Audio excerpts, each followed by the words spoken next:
শুভ দুপুর। আজকে সারা রাত থেকে প্রচণ্ড বৃষ্টি, বাজার যাওয়া হয়নি। এখানে আমি মিক্স ডাল সেদ্ধ করে নিয়ে ওর মধ্যে লাউ দিয়েছি। লাউটা প্রায় সেদ্ধ হয়ে গেছে। এখানে এখন ফোড়ন দেব। তেলের মধ্যে শুকনো লঙ্কা,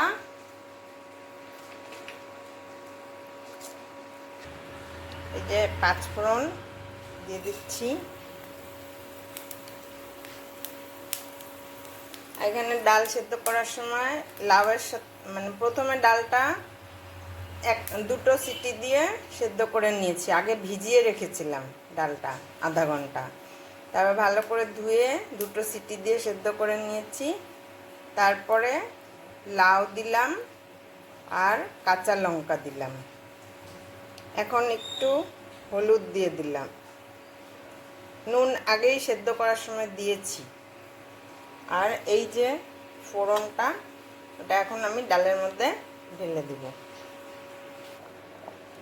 এই যে ফোড়ন দিয়ে ভালো করে ফুটিয়ে নেব, তাহলেই আমার লাউ দিয়ে মিক্স ডাল তৈরি হয়ে যাবে।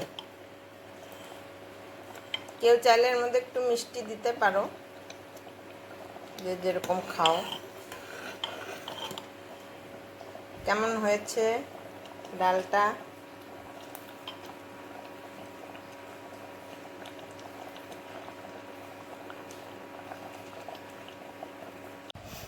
এটা হলো লাউয়ের খোসা। জলের মধ্যে একটু নুন দিয়ে খোসাগুলো ভাপ দিয়ে নিয়েছি। এখন ঠান্ডা করতে দিয়েছি। ঠান্ডা হলে মিক্সিতে পেস্ট করে বাটা করব খোসার।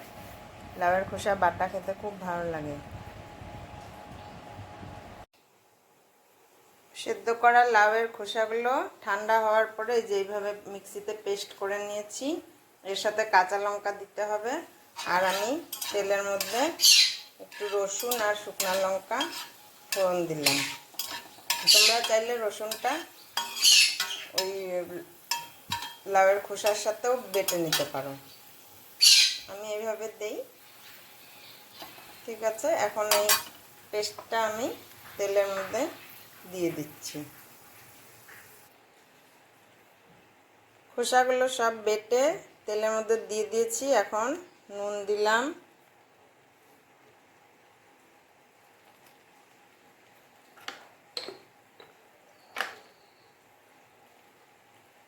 দিচ্ছি হলুদ,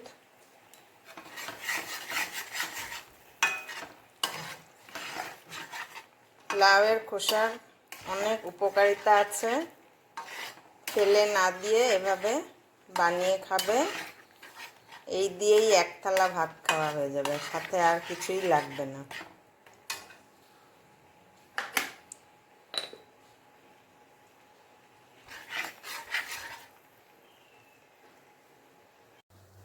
এই যে হয়ে গেল লাউয়ের খোসা বাটা। এরকম একদম কম আঁচে আস্তে আস্তে শুকনো করে নামাতে হবে, তাহলে খেতে ভালো লাগবে।